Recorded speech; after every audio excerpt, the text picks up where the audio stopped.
Good morning, everyone. Welcome to this International Energy Agency Africa University. So this is the first of its kind. So we are very, very happy to have you today for this online webinar. Thank you for joining. Today we will discuss the latest flagship report from the IEA, the World Energy Outlook 2020, and we will focus on its implication for Africa. So my name is Arnaud Rouget. I'm working at the World Energy Outlook division at the IEA. And today I am with my colleague Gianluca Tonolo, and we'll be very happy to spend this hour with you. So maybe to give you a bit of context before we enter into the report itself, why is this IEA Africa University? And maybe for those who are not familiar with the IEA, so we are an intergovernment institution which is at the heart of the energy dialogue. We are based in Paris. We have 300 staff, and we cover all fuels and all technologies. Historically, the IEA was created 50 years ago to work on oil security, but this mandate and the scope has really has been broadened to all fuels, all technologies. And what we do basically is to provide data, to provide policy advice, and to support implementation to help the world going towards affordable, secure, and sustainable energy systems. So this is true at a global level, but it's also true for Africa because the IEA is collecting data from African countries in partnership with AFREC. And my colleague Gianluca could detail this much more on our work on statistics with all African countries. We also provide policy advice and analysis for African leaders with specific analysis reports to show potential pathway for the evolution of the energy systems in Africa. And last, we also work on implementation of energy policies and activities in Africa, thanks to capacity building, thanks to bilateral collaboration with several countries. Stopping here for the general context and to enter a bit more into today's activity, which is happening in the framework of a capacity reinforcement program funded by the EU, which is about energy statistics and energy modeling for 10 sub-Saharan African countries. So a few are French-speaking countries, so we have not invited them today, but others, and which you are part of, are English-speaking countries.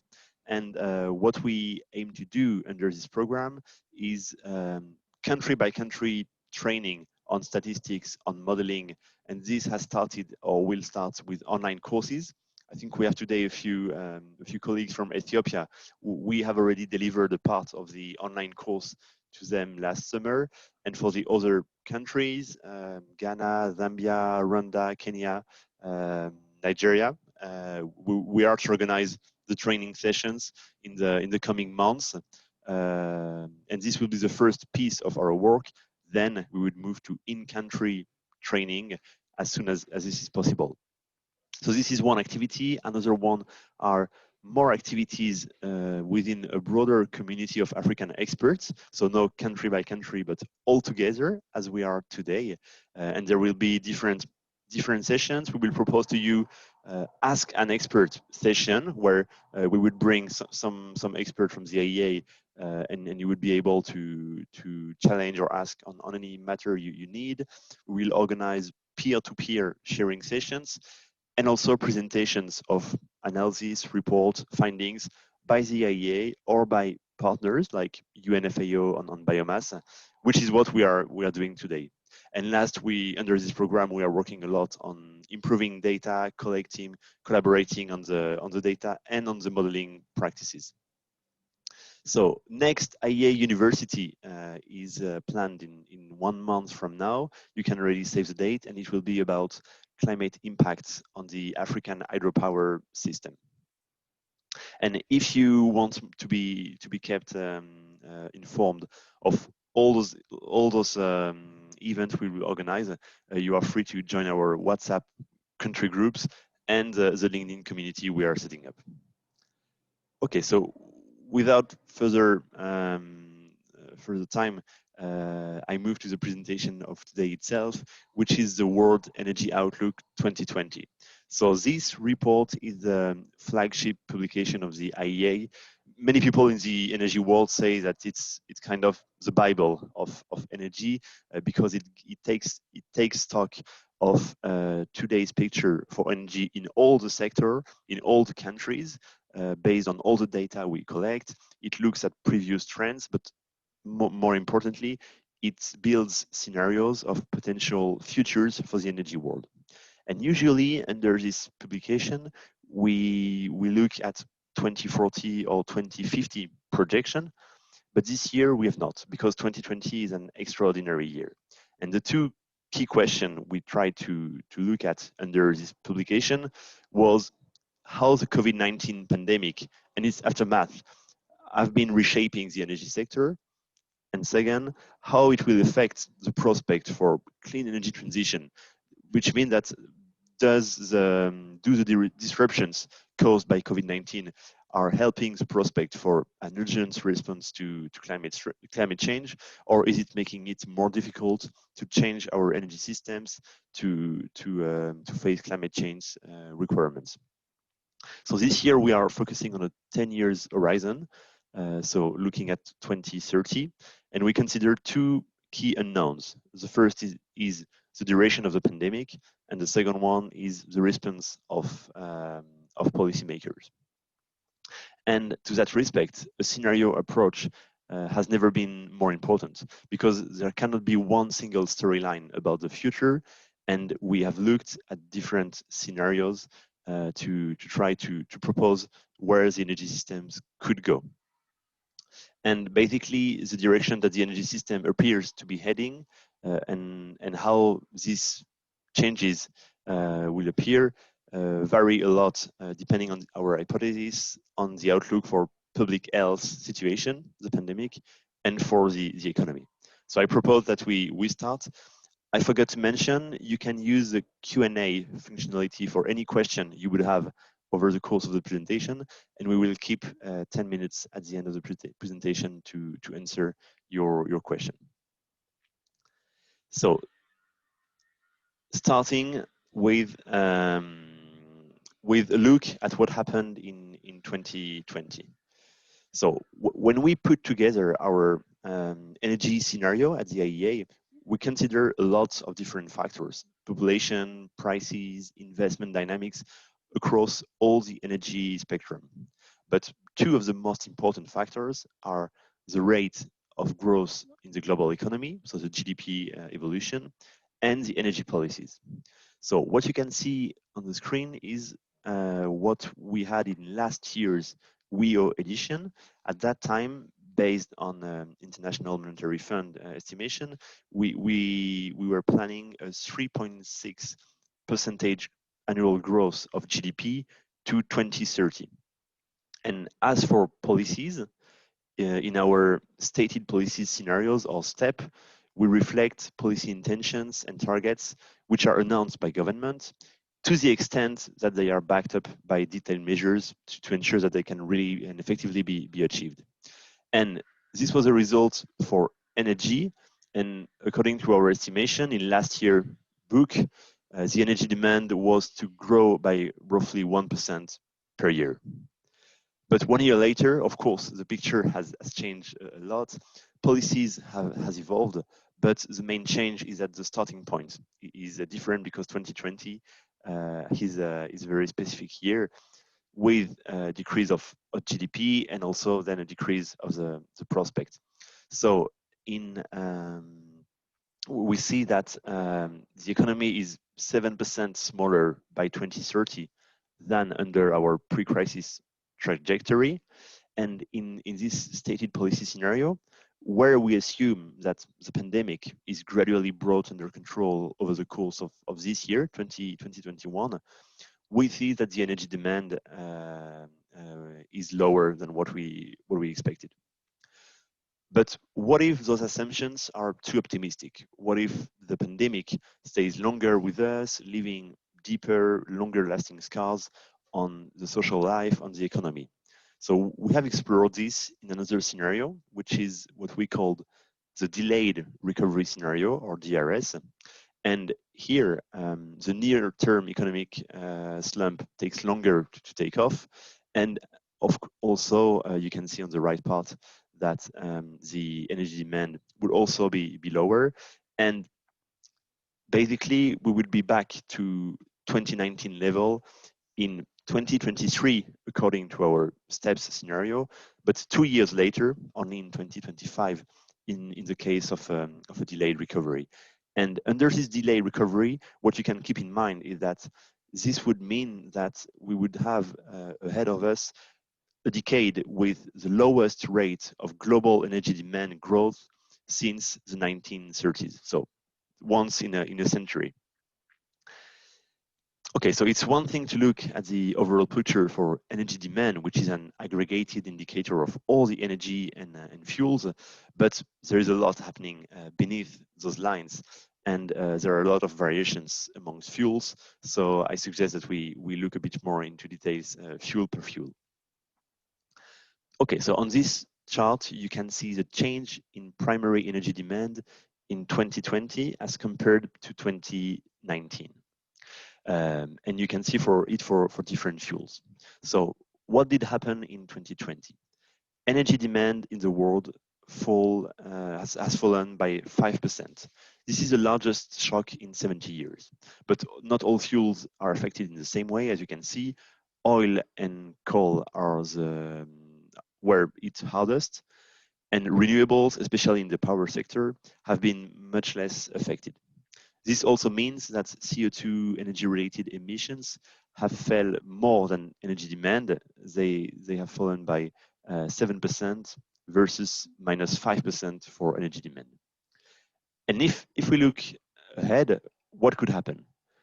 So according to our STEPS scenario, so remember, this is where the pandemic is brought under control in this year, 2021, we see that oil demand is set to get back to pre-crisis levels within a few years, but there is no such rebound for coal. Coal is really under pressure today from phase-out coal policies, low competing natural gas prices, and of course, the rise of renewables. In addition, we would see a big growth over the next 10 years for gas because markets are very well supplied today. Remember, in 2019, it was a record year for approval of new energy projects. So we have a very good supply to come in the coming years.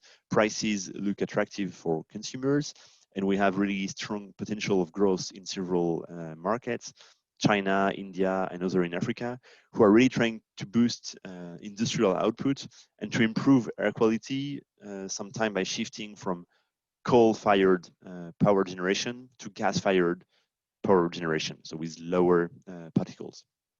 But the big winners you can see on this picture are renewables. And renewables are to meet over half of the growth in the energy demand for the coming decade. And this is due to a combination of falling technology costs, policy support, and very favorable financing. But what happens in our scenario with a delayed recovery? So you can see that renewables are very, very resilient. Of course, some investment projects are postponed because of economic uncertainty, but overall, you have seen this green bar that did not decrease a lot. The largest effects are really felt elsewhere. If you look at oil, almost all the growth is wiped out, and coal and natural gas are also very much affected by a weaker economy. And what we've seen is that when you have a lockdown, we have seen it very clearly this year, if electricity demand is lower, it's first coal-fired generation, which is the most exposed versus renewable generation. So these are prospects for the coming 10 years globally. And in case you are thinking that this might be going in the good direction, less coal, more renewables, which is really what we need to go to respect our climate goal, you might think that this is not such a bad outcome. But of course, the impact of our delayed recovery scenario on the energy sector go well beyond the picture that you are seeing here. Because first, economic prospects in many countries, especially in developing economies are really hit hard, and also because even though CO2 emissions are lower, these reductions come at a huge economic price, and they are not due to the right structural changes that would need to be done to solve the climate problem. We'll come back to that in a second. So let's have a deeper look, fuel by fuel. First, oil. Oil demand has been the most affected by the immediate crisis. You have heard the volatility of price and the strong decrease on the demand for oil. And basically, the pandemic totally erased almost a decade of growth in the oil demand in a single year. So next, what will happen from now on? There is naturally a lot of debate over the oil that we would demand. What we have seen in the past after a crisis is that oil demand always rebounded very quickly and were going higher than its previous levels.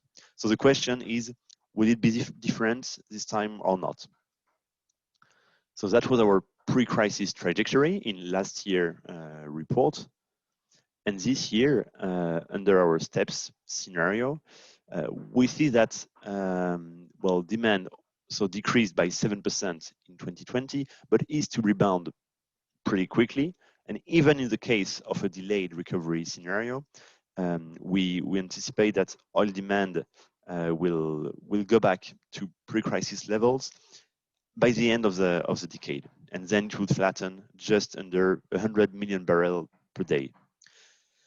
So there is a rebound of oil demand, but what you can see here is that in both of our scenario, we are looking at the last decade of growth in global oil demand, which is to be flat out in the 2030s. So this is a very strong trend for the energy sector to have the last decade of growth in global oil demand ahead of us. But you will notice that there is no pronounced peak or decline under our scenario. So if we want to really change the picture and see a very strong decrease in oil demand, this would require more than what we have in the stated policies, in the announced policies, and this is a trajectory, of our sustainable development scenario, which is aligned with our climate goals under the Paris Agreement. And this really needs to change the way that we meet our needs for transport and the way we consume plastic. Maybe just to continue on what are the sources for oil demand. Historically, we have been using oil products mostly for transport. 60% of oil demand was for transport. This is to change, and in the coming 10 years, the need to make plastic would be the first source of oil demand. So to meet this green line under our sustainable development scenario, we need a strong push for efficiency, electrification, and recycling.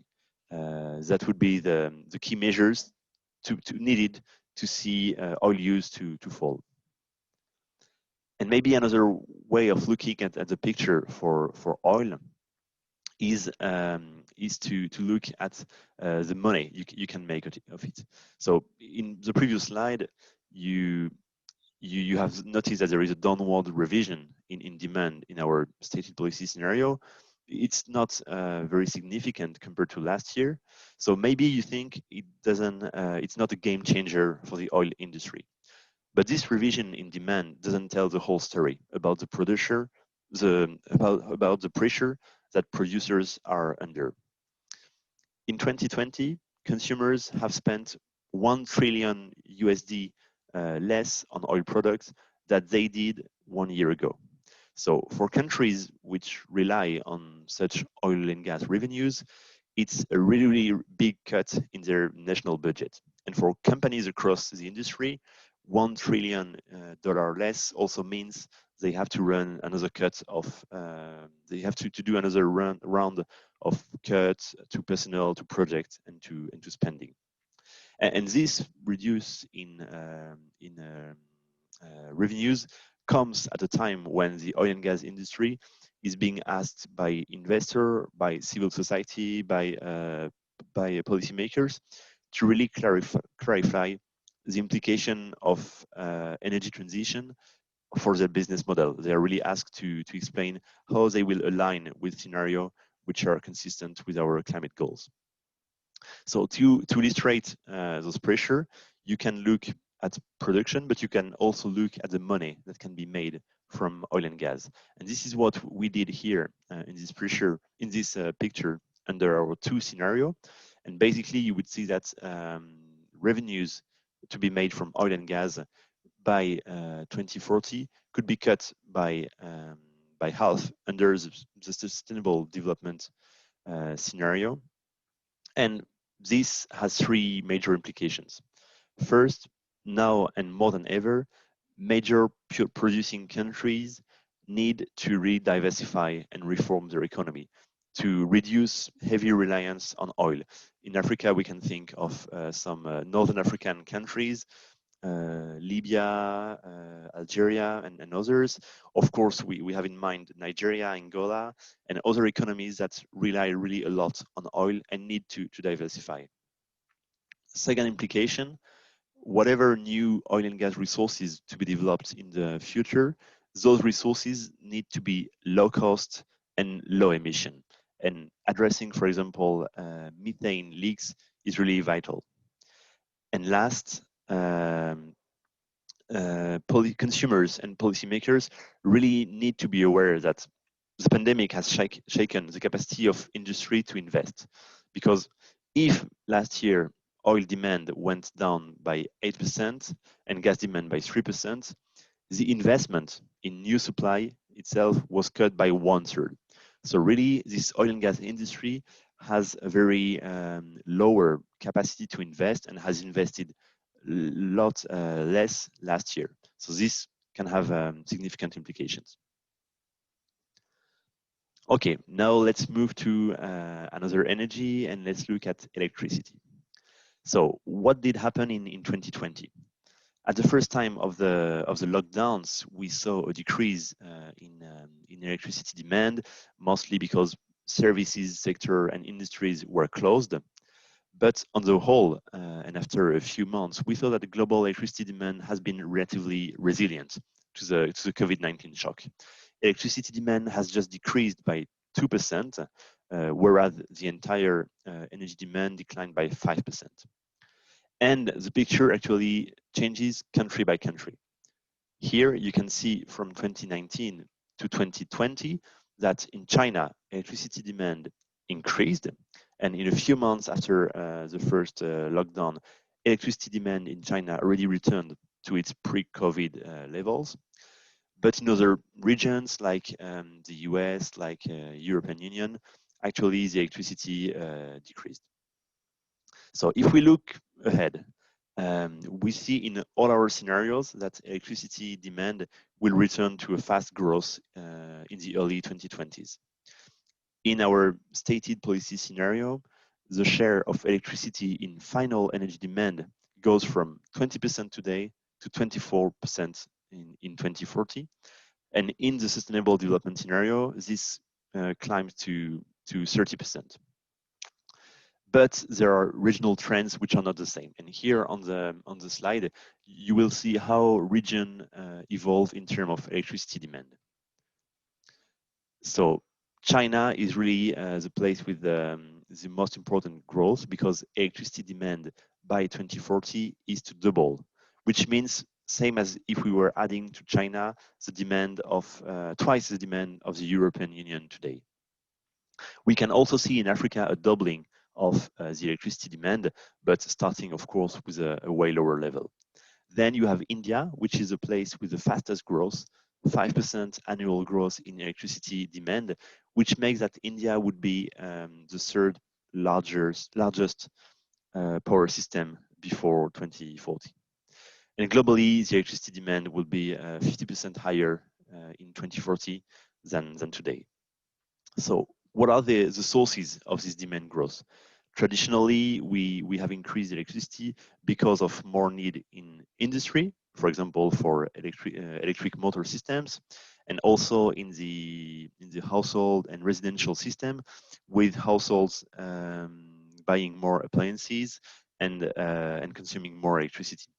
So industry and residential continue to be strong pillars of growth going forward, especially in developing countries, for example, in Africa, with higher level of incomes, more people getting equipments at home, and more industrialization. But there is also a new trend, which is new sources of demand growth in electricity, especially space cooling needs, which is also a very important topic to Africa, digitalization of the economies, and increasingly, but mostly in developed economies, the electrification of transport. So space cooling, digitalization, and electrification of transport all emerge as new major drivers for future demand growth in the electricity. But there is also a big shift to happen in the electricity sector, which is on the production side. Over the past 2 decades, new electricity or additional electricity was mostly produced by coal. This is why we called coal-fired had its reign, or the king coal, for electricity. And it increased more than any other source over the last 2 decades. But we are entering a new era, and solar PV is really to become the new king of electricity. This has already been ongoing. For example, over the last 3 years, solar PV is a technology for which we've been adding the most capacity, and this is to accelerate. So looking for the coming 2 decades, we see that generation of electricity by solar PV is to expand by well over 4,000 terawatt hour, which is more than the additional electricity that was produced by new coal-fired plants over the last 10 years. So next 10 years, more new solar PV generation than we had from coal over the last 2 decades. And put it in a different way, it means that the primary means of meeting electricity demand growth will be by solar PV, and it will account for 1/3 of the total to 2030.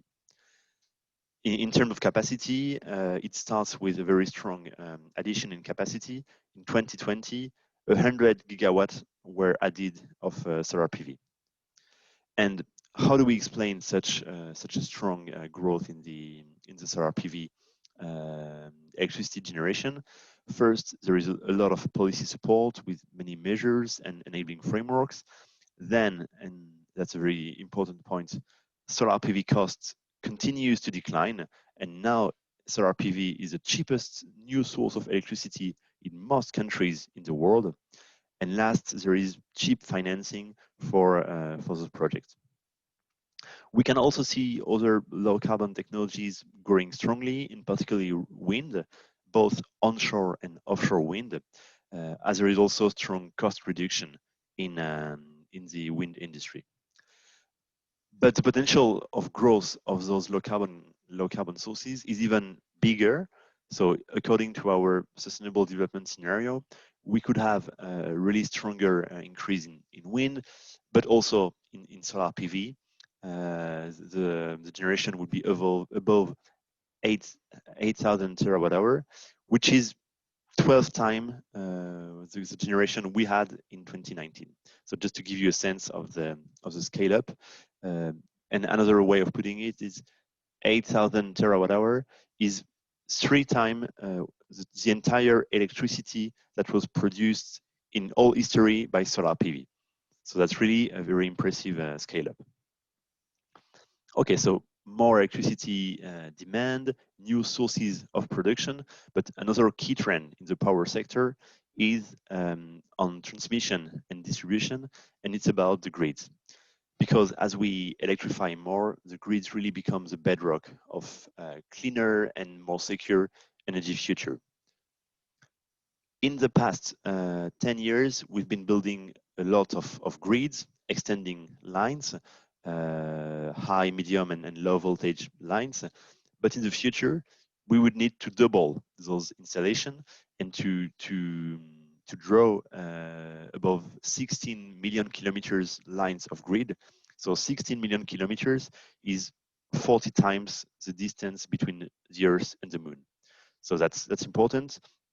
And this is due because our economy are increasingly electrified, and also because we integrate more variable renewables in the electricity generation, and those sources like a wind farm, a solar PV installation might be more dispatched over the territory. So we need more grids to connect all this, and yeah, the share of variable renewables would go from 8% to 20% of the electricity generated in 2030. So more than doubling the part of solar plus wind and other variable renewables in the electricity mix. And those grids will also need to be more digital and smarter, also to be resilient against cyber security threats, and also to be more connected to, for example, solar PV you would have on your rooftop at home, and also an electric car you will recharge yourself, or an extra electricity you would be able to inject in the grid. So we need more grid and smarter grid. But what's problematic today is that when we look at revenues from grid operators in the last year, in 2020, those revenues have decreased across many geographies, and please react if that's wrong, but I would expect it to be true in Africa as well.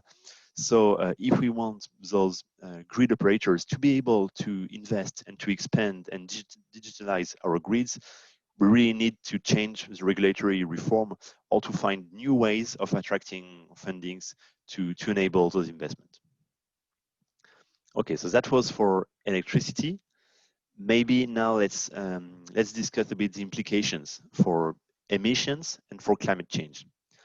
So here you can see how energy sector and industrial CO2 emissions are to evolve in the future. And this yellow line is the trajectory from our last year book. What we have this year in our updated scenario is, first, in 2020, we see a 7% decrease in CO2 emissions, but then we see a rebound and stabilization of emissions. And in the DRS, so in the case of a delayed economic recovery, we can see that emissions are obviously slightly lower. But what you need to understand is that these trends are very, very far from meeting our international targets on climate, including the Paris Agreement. And also, in case you think that the delayed recovery scenario is climate-wise a good pathway as compared to the steps, it's obviously more complex, and this reduction in emissions is really happening for the wrong reason. And we can look at it year after year. So if we compare emissions in DRS to emissions in STEP, you can see that it's mostly due to lower activity, so lower level of economic activity, lower income generation, and also lower energy services, rather than to be being due to structural changes in the way we consume or produce energy. And also, in the case of a delayed recovery, we have less investment in renewables, we have less investment in efficiency. For example, in households that would like to replace an old car, which is very polluting and emitting, by a new car, much more efficient, might delay the decision to invest because of the economic uncertainty. And all those trends are very, very far from reaching our goal. But there is no trade-off to be decided between economic growth and reduction in emissions. And we also have our sustainable development scenario, which enable both to reach our climate agreement and to bring back some economic growth. And this is the pathway you can see here. Just to continue on climate very briefly before moving to Africa, and another way of putting it is looking at the countries' commitment to reduce their emissions. So here you have the exact same chart with the evolution of emissions under a steps scenario. And this is the trajectory we should reach under the sustainable development scenario to be aligned with our climate goals. So how do we bridge the gap? Very recently, you have a few countries, including the EU, UK, South Africa, that have made some pledges to reach net zero by 2050.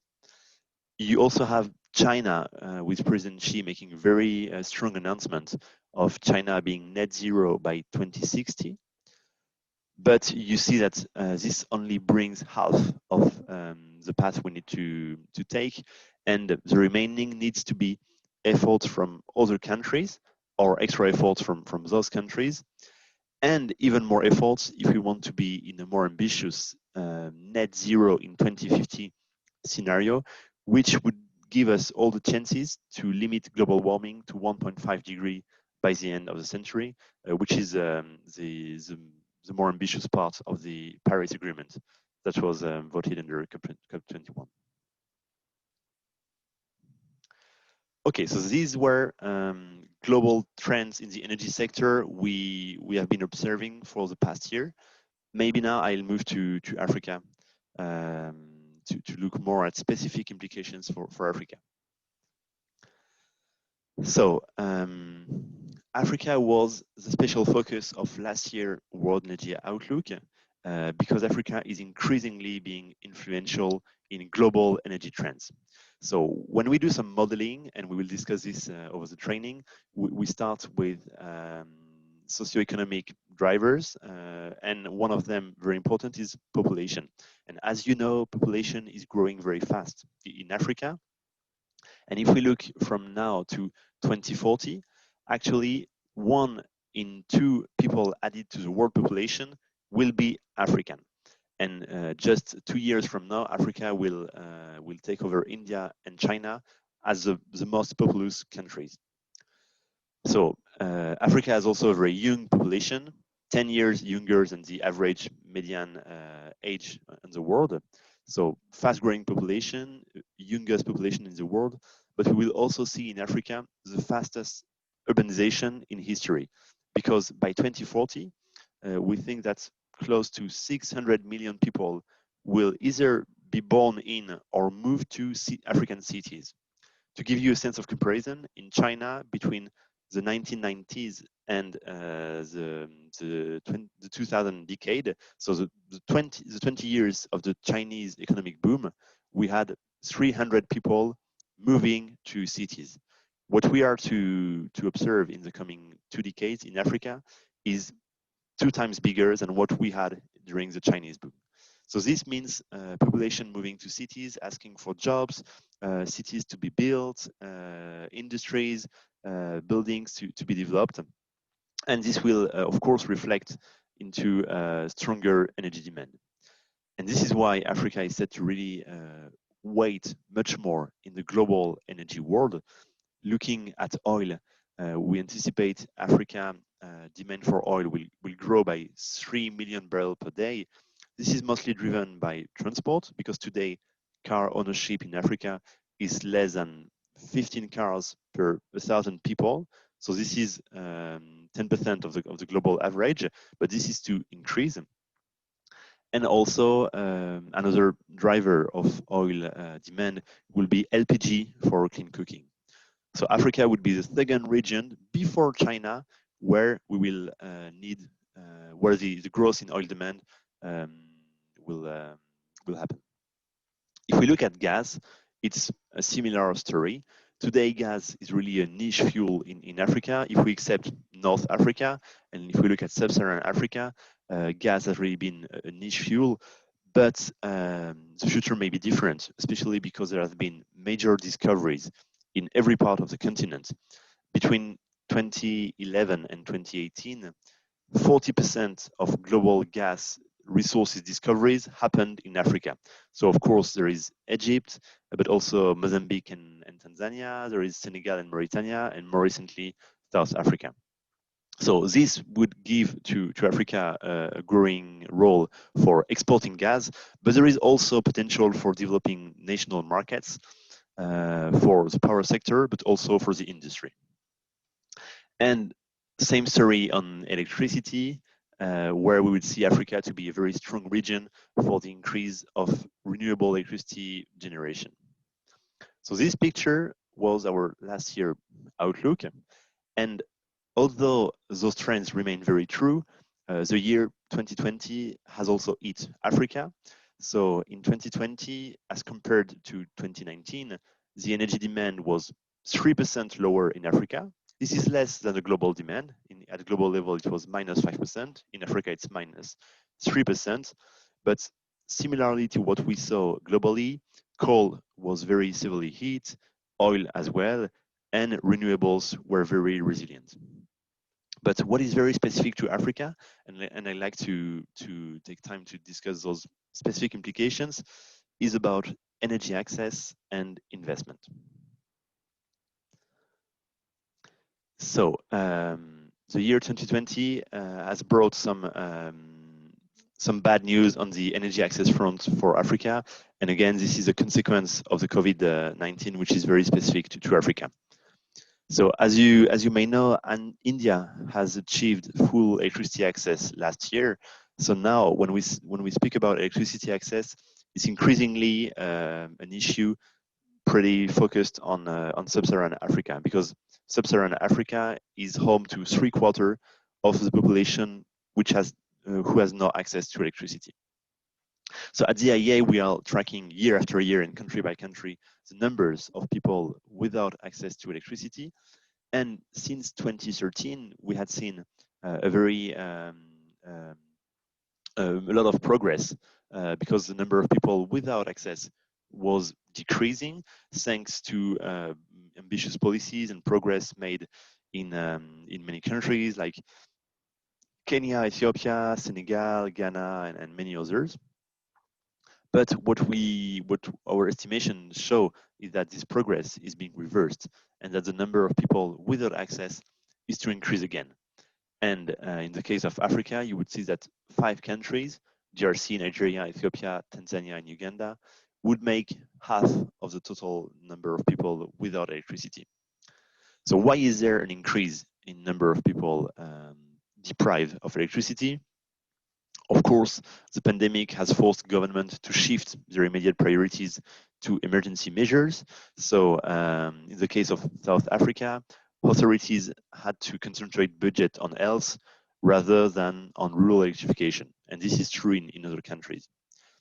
And then if we look at the private sector and the companies which are deploying mini grids or companies which are distributing solar home system, we've also observed that they have faced operational and financial challenges, logistic in country affected by lockdowns, international logistic and supply chains disrupted with imports, especially for landlocked countries. And even though some countries did very well and the number of solar home system and solar lanterns sold increased in Kenya or in Rwanda, for example, globally in Africa, the total number of solar products decreased by 10% in 2020.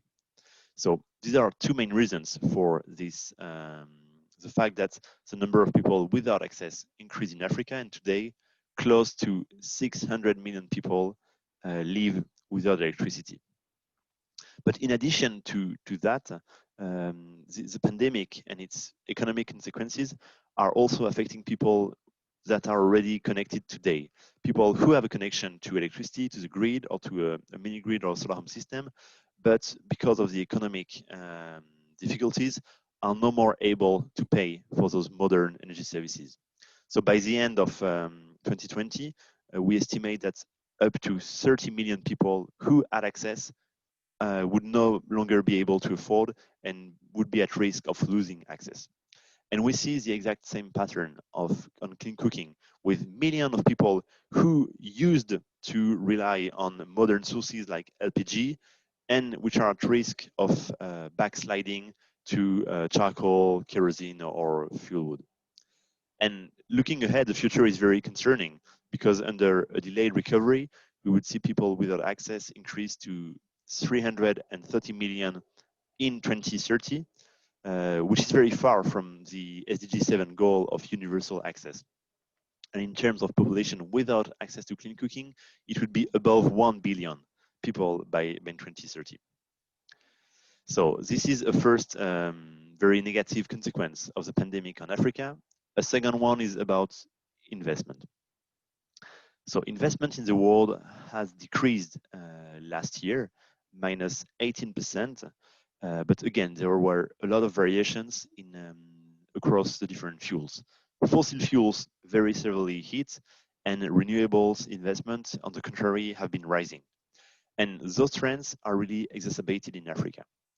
So here you can see how investment in Africa evolved in 2020 compared to 2019. So Africa is the worst affected region because total investment decreased by 30%. The global average was 18, Africa is 30. And oil and gas upstream really makes the most of this drop, but investment in grids as well have dropped. And on the contrary, renewable investment have increased. And this is very good news. Investment in renewables increased by 45%.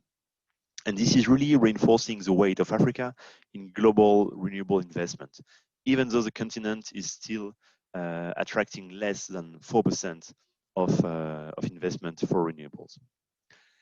And one factor that when we try to give a reason for this decrease of investment in Africa and for this low level of investment in Africa, we can see that the cost of borrowing in Africa is very high. We know that access to finance is expensive, but according to our analysis, it is expensive, but it is getting even more costly. And if we just look at sovereign risk, so the risk investor perceive on several countries, we can see that it increased on average in Africa by 1/3 or 2 percentage points, whereas at the same time in the US, in the EU, cost of capital has been decreasing to very, very low rates. In the US, treasury bonds, the interest rate of treasury bonds went from 2% to 0.7. And on the contrary, you can see that in a country like DRC, the sovereign risk is above 8%. And to give another example, just if we look at solar PV LCOE, so the levelized cost of electricity from solar PV, we know that cost of solar has been decreasing because of technology, but those decreased over the past 1.5 years are totally offset by the increase in cost of finance if we look at the scale of a project. So two main consequences of COVID-19 on Africa, reversing progress on access and degradation of investment in the continent. But on the contrary, there are also good news to be shared. Here is just a picture on electricity production in Africa. So it's the African declination of a slide I was showing earlier on.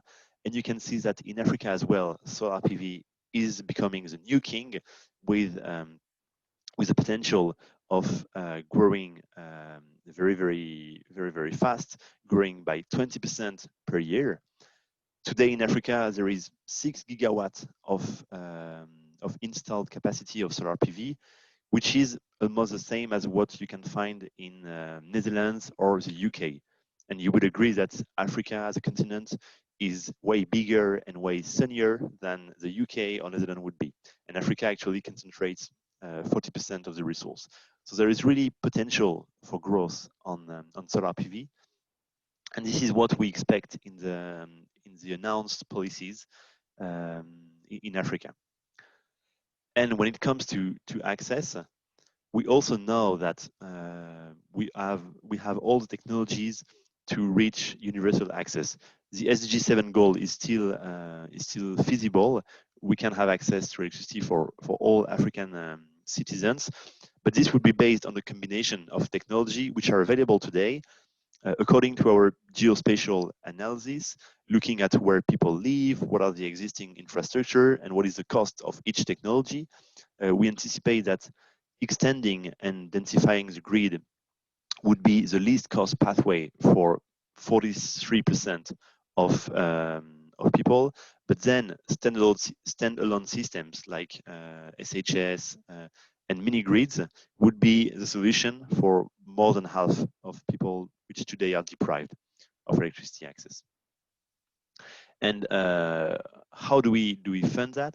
At the IEA, we've been working on sustainable recovery post-COVID-19 plans, which aim to boost the economy, to create jobs, to improve resiliency of energy systems, and that would bring a lot of co-benefits, including on jobs, especially on the power sector, on clean cooking and on efficiency.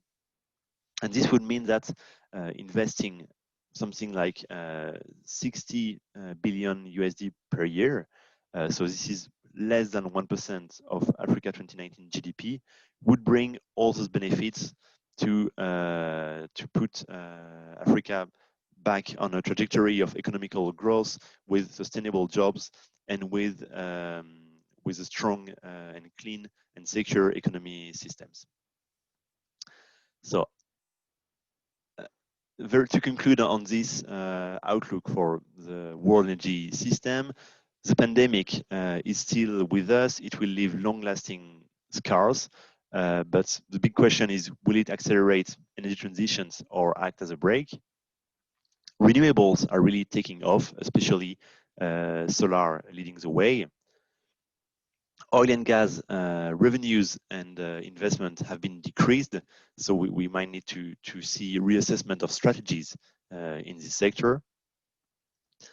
When we look at climate emissions, going to net zero means really ramping up investment in clean energy technologies. And really the main message that there is no shortcut. We need to make profound changes.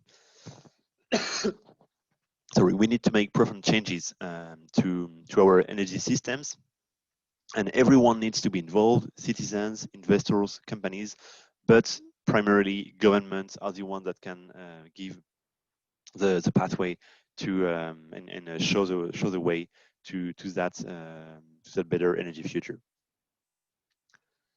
I just want to mention that if you've been interested by this presentation and the material, we will share all this with you, of course, but the IEA has been organizing 5 webinars to go more into details on several topics. So on electricity, on fuels, on net zero emissions, that you can find on YouTube.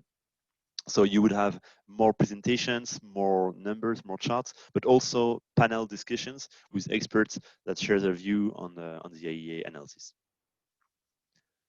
Okay, so I'm stopping here and taking any question you may have in the coming 10 minutes.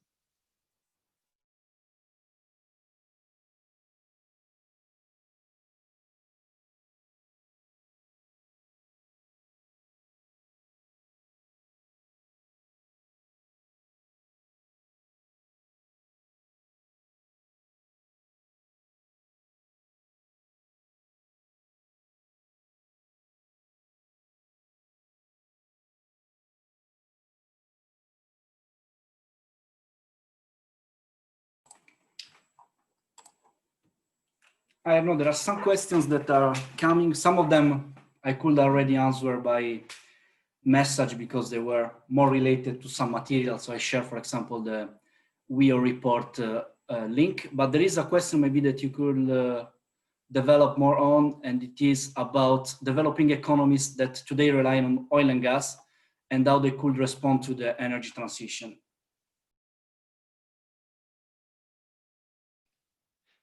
Sure. Thank you very much for this question. Indeed, as we mentioned, when we look at energy on oil demand, it is set to decrease, and when we look at prices, which is very difficult to predict, but we anticipate that revenues from oil and gas resources would be cut, as I mentioned. What it means and what it implies for major producing economies, it means they really need to seize this moment to diversify and reform their economies. So there are many ways of doing it, and you can find best practices all over the world. I have in mind, even though I'm not an expert in that, but Norway, a strong economy with oil, who created a fund, a sovereign fund, to invest on other sectors. Also in Senegal, Senegal has discovered recently very important oil and gas resources, and a special fund has been created to invest a part of those revenues in developing the solar PV sector, for example. So you have different ways of driving this, but what is sure is that for countries who look at their oil and gas resources, whatever resource they have, if they want those resources to be valued and to be sold and to translate into income for the country, they really need to develop those resources at a low cost, which means to be super efficient, to be super fast in the approval process, because they are competing with low cost other oil and gas resources produced elsewhere in the world. So there is really a competition which urges to be very, very efficient and fast in the development of those resources.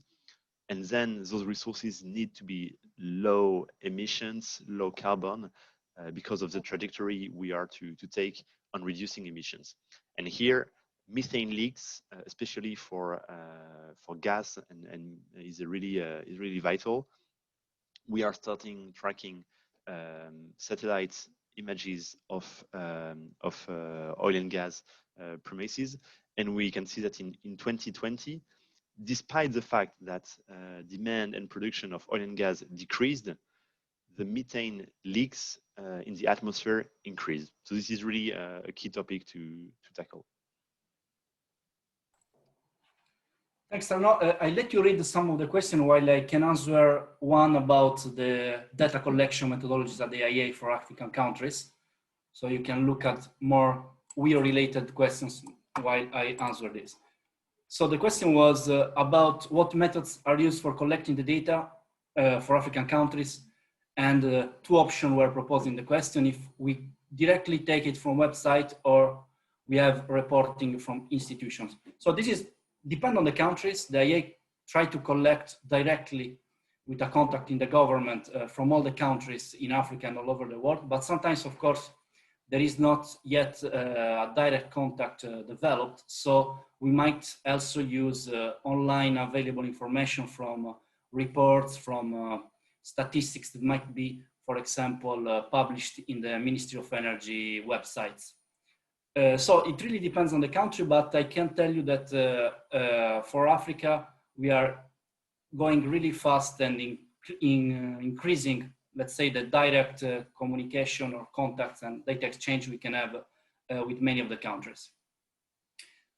I don't know if this answers your question, but in any case, if you feel like you're developing data in your own countries and you don't have yet a direct contact with the IEA, and you see that we publish also data for your country, don't hesitate to contact us, because our preferred way and mean is a direct cooperation with you.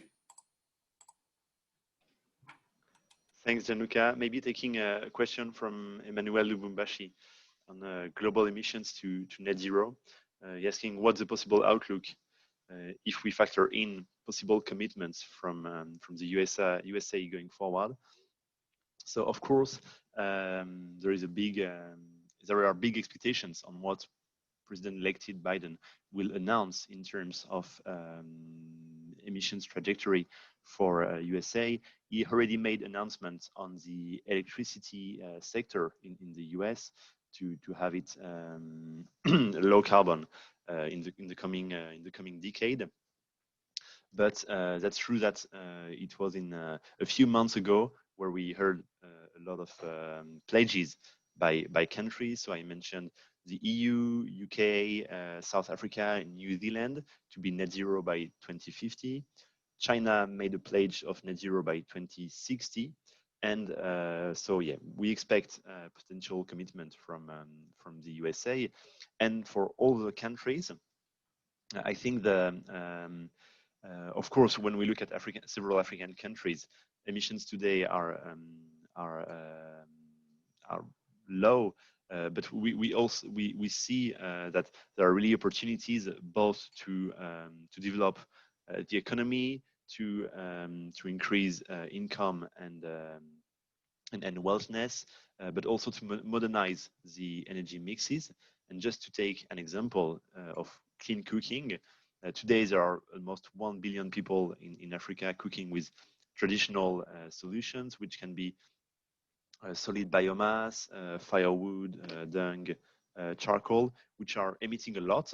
And if those people move away from the traditional use of biomass and rely on more modern sources, that may be LPG, electricity, or others, that would mean more development for them. That would mean reaching the SDG 7 targets on universal access to cooking, and that would also mean a decrease in the emissions. And actually, in IEA last year Africa Focus, what we see is that Africa can really modernize its energy system and power a GDP, an economy which is 4 times bigger than today, just increasing the energy demand by 50%. So it's also a question of mix and introducing more modern fuels and moving away from traditional biomass.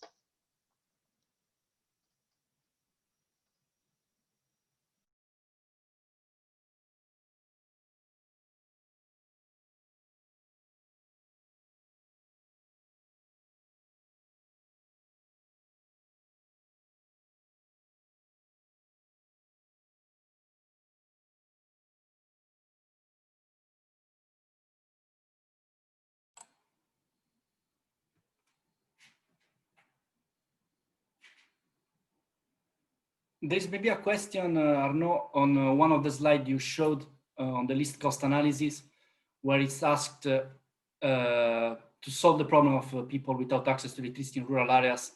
The question is if we think that the focus should go more on off-grid solutions than grid solution. I think in your slide you can maybe show more about this, and of course, rural areas that are far from the grid, in most cases, a least cost solution is off-grid. Yes, thank you, Gianluca. So I put the slide that supports this discussion. So we've been looking at what's the cheapest way to bring electricity to all people, and of course it depends on where they are.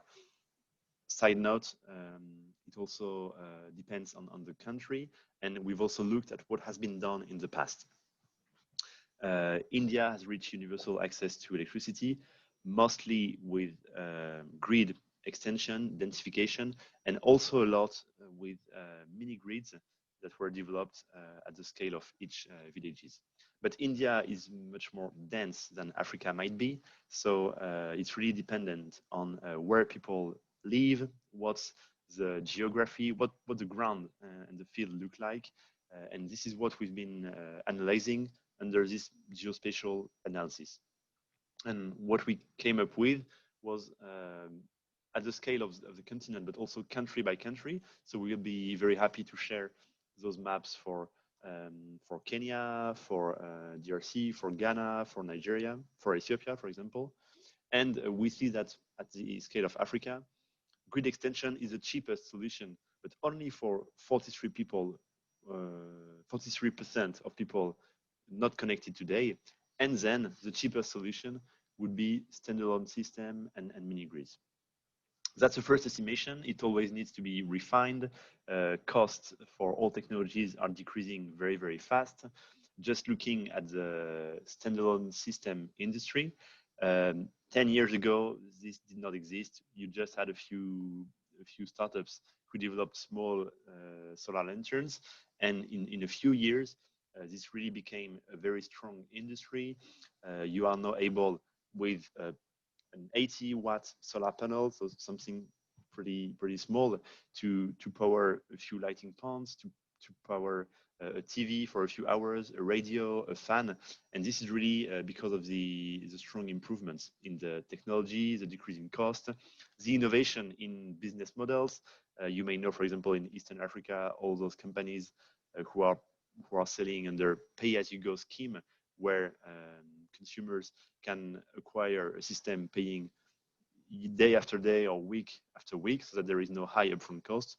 So there is a combination of technological and business innovation, which has really helped standalone system to emerge as a very, very strong solution. And this might continue to increase based on those evolutions in the coming years. But more than happy to share more details country by country, or inviting you to look at this Africa Energy Outlook reproduced with those numbers for several selected countries.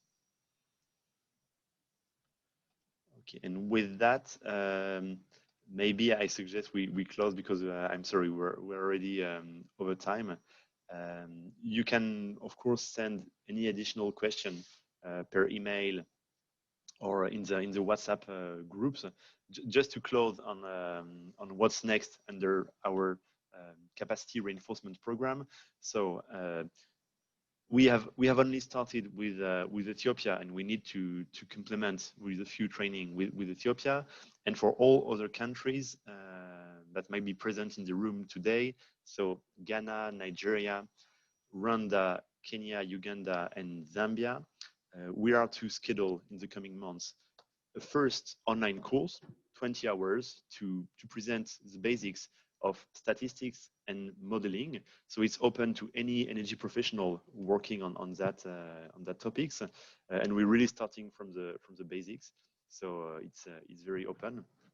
And additionally to those courses, we will have regularly webinars like we had today, more to discuss about findings, about analysis, and some to be more interactive as well. So Gianluca, please, I don't know if you want to add on this and on what's next under our program. I think was perfect. I mean, maybe we can also add that with some countries start working more in depth bilaterally to develop more data, even beyond classic statistics, for example, going into efficiency indicators and energy prices.